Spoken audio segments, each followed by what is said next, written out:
Have you ever asked yourself, why do I, someone smart and thoughtful, keep ending up with the wrong people?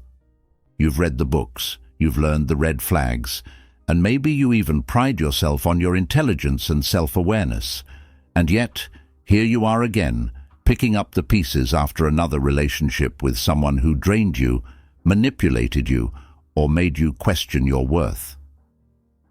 Here's the shocking truth.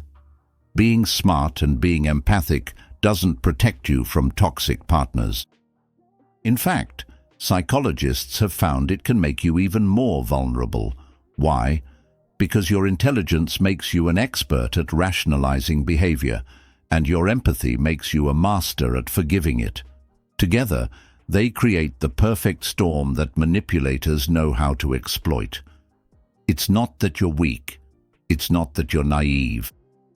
It's that the very qualities that make you a strong, loving, and valuable human being, your kindness, your willingness to self-reflect, your drive to understand others, are turned against you in the hands of someone toxic.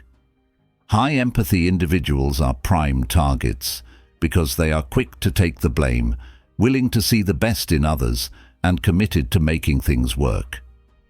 And toxic partners, narcissists, manipulators, emotional abusers, sense this like sharks smell blood in the water. But here's the good news. Once you understand the psychology behind this dynamic, you can break free from the cycle. In this video, we're going to uncover the 7 biggest reasons smart, empathic people are magnets for toxic partners. And by the end, you'll have not only the knowledge to spot the traps, but also the tools to protect yourself without losing the best parts of who you are. So let's get into it. And if any of this feels familiar, I promise, you are not alone. Reason 1. Empathy without boundaries. Empathy is your superpower. It allows you to tune into the emotions of others, to sense when someone is in pain, to listen without judgment. But like any power, it can be misused. Without boundaries, empathy becomes a trap. Toxic partners exploit this by presenting themselves as victims. They'll tell you stories of how their ex betrayed them, how no one has ever truly understood them, how the world is against them. And because you're empathic, you don't just hear their words, you feel their pain. Your heart opens and your defenses lower. You want to be the one who finally heals them, the one who proves not everyone will hurt them. But here's the catch. This is often a performance. Manipulators know that by triggering your empathy, they can bypass your logic. They can make you excuse red flags because you're focused on their suffering. You think, they snapped at me, but they've been under so much stress. They lied, but they were scared of losing me. Every boundary you would normally set gets eroded by your desire to help. Psychologists call this pathological altruism, when your drive to help and care actually harms you. It's not empathy itself that's dangerous, but empathy without boundaries.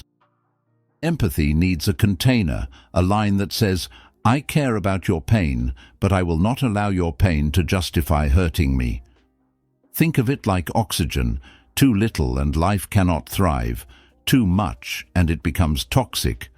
The same is true for empathy. The difference between compassion and self-destruction is knowing where to draw the line. Reason 2. Intelligence becomes rationalization. You're smart. You've built a life, solved complex problems, maybe even mastered difficult careers.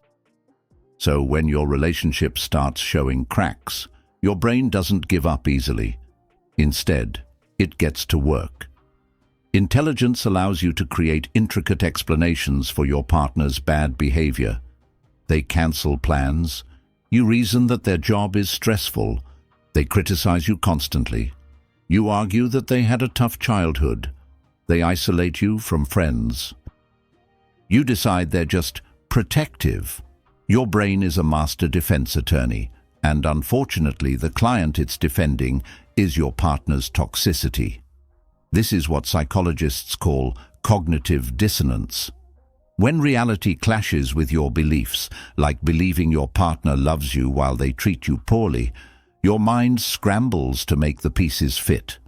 And intelligent people are especially skilled at creating convincing narratives that reduce the discomfort.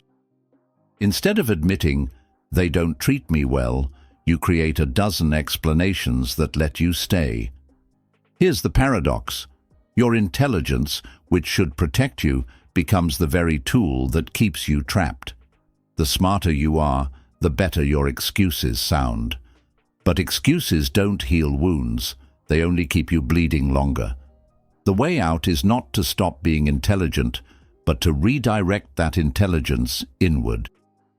Ask yourself, if my best friend told me this story, would I believe these excuses? Would I tell them to stay or to run? Often, when you apply your reasoning to someone else's life, the truth becomes clear. Reason. 3. Self-reflection turns into self-blame. Smart, empathic people tend to be highly self-reflective. You examine your actions, your words, your mistakes. In a healthy relationship, this makes you an amazing partner. You're willing to apologize, to adapt, to grow. But with a toxic partner, self-reflection becomes a weapon against yourself. Gaslighting thrives on this dynamic. A manipulator will twist reality. That never happened. You're overreacting. You're too sensitive. Instead of questioning them, you question yourself. Maybe I did misinterpret. Maybe I am too demanding. Maybe it really is my fault. Your self-reflection, once a gift, mutates into self-blame. And here's the cruel irony: toxic people are rarely self-reflective. They deflect responsibility at every turn, so while you're carrying the burden of both your mistakes and theirs, they carry none. The scales tip heavily against you, and before long, you feel like you're the problem in the relationship. Psychologists call this introjection, when you absorb the criticisms of others and make them your inner truth. Over time, their voice becomes your inner voice. And that's when you stop recognizing yourself. The antidote is balance. Self-reflection is healthy only when it's paired with accountability on both sides. A question you can use is simple. Am I the only one apologizing here? If the answer is yes, you're not in a partnership. You're in a blame ship. Reason 4. The fixer complex. Empathic, smart people often have a fixer instinct. You see potential in others, you believe in growth, and you want to be the catalyst for change. This is beautiful in the right context. But in toxic relationships, it becomes your downfall. Manipulators dangle just enough progress to keep you hooked. They might admit a small fault, cry, promise to do better, and your fixer brain lights up. Yes, this is it. They're finally changing. You pour more energy, more patience, more forgiveness into the relationship, convinced your love can transform them. But here's the truth. People only change when they want to, not when you want them to. And toxic partners rarely want to change because their behavior works for them. The cycle of abuse, tension, explosion, reconciliation benefits them by maintaining control. Your hope for change becomes their leash on you. This is why psychologists warn against potential-based relationships. Falling in love with someone's potential instead of their reality is like investing in a company that's always promising future profits but never delivers.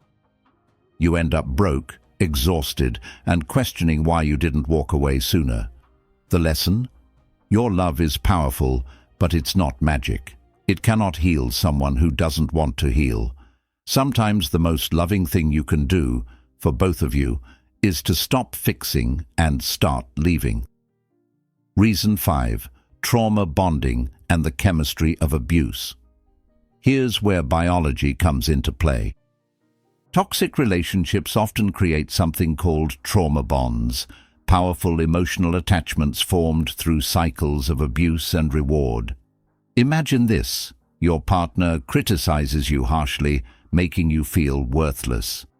Then, days later, they shower you with affection, apologies, or gifts. Your brain, flooded with cortisol during the bad times and dopamine during the good times, gets hooked on the roller coaster. This is the same mechanism that makes gambling addictive. You never know when the jackpot or the love will come, so you stay, hoping for the high. Smart, empathic people are especially vulnerable because they feel both the pain and the relief intensely. You tell yourself, they can be so wonderful. If I just hang in there, I'll get that side of them again. But this is not love, it's conditioning. It's the same strategy trainers use with animals: punishment, reward, repeat. And once your nervous system is hooked, leaving feels like withdrawal. That's why you can know logically that the relationship is toxic and yet still feel unable to let go. Psychologists emphasize that breaking a trauma bond requires more than willpower. It requires detox, time away, support systems, therapy, and often going no contact. Just as you wouldn't expect to detox from alcohol while drinking it daily, you cannot break a trauma bond while staying in the cycle. The key is to see the pattern for what it is, not proof of love, but proof of manipulation. Reason 6. Fear of abandonment and the need for connection. No matter how smart or empathic you are, you're still human, and humans are wired for connection. When you've invested time, energy, and love into someone, the idea of losing them feels like death. Toxic partners exploit this fear ruthlessly. They might hint that you're unlovable, that no one else will put up with you, that they're your only chance at love. And because you're empathic, you don't just fear losing them, you fear hurting them by leaving. Your loyalty keeps you chained to someone who treats you poorly. This is where the concept of sunk cost fallacy comes in. The more you've invested, emotionally, financially, or with time, the harder it feels to walk away, even if the investment is failing. You think, I've already given so much. I can't quit now. But staying only deepens the loss. What you must realize is this: connection built on fear is not love. Love should expand you, not shrink you.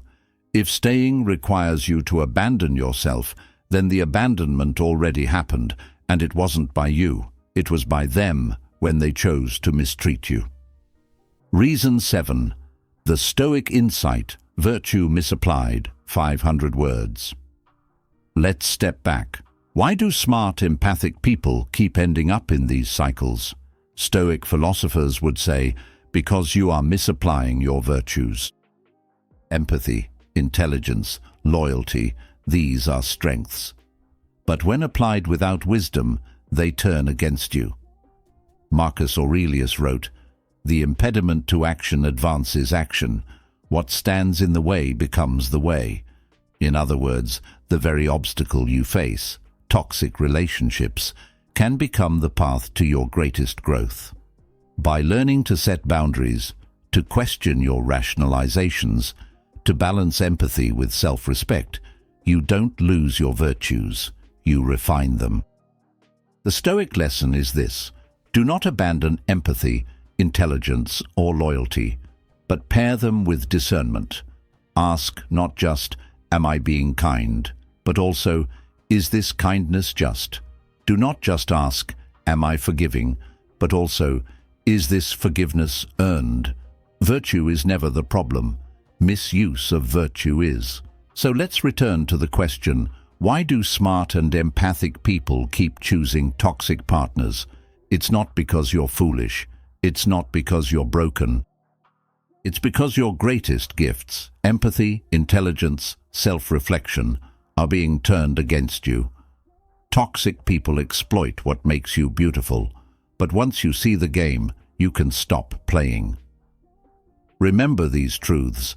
Empathy without boundaries leads to exploitation. Intelligence can rationalize abuse instead of recognizing it. Self-reflection must not become self-blame. You cannot fix someone who doesn't want to change. Trauma bonds feel like love, but they're addiction. Fear of abandonment is not a reason to abandon yourself. Your virtues are strengths, but only when guided by wisdom. You are not doomed to repeat this cycle. The fact that you're even asking these questions proves your awareness is growing, and awareness is the first step to freedom.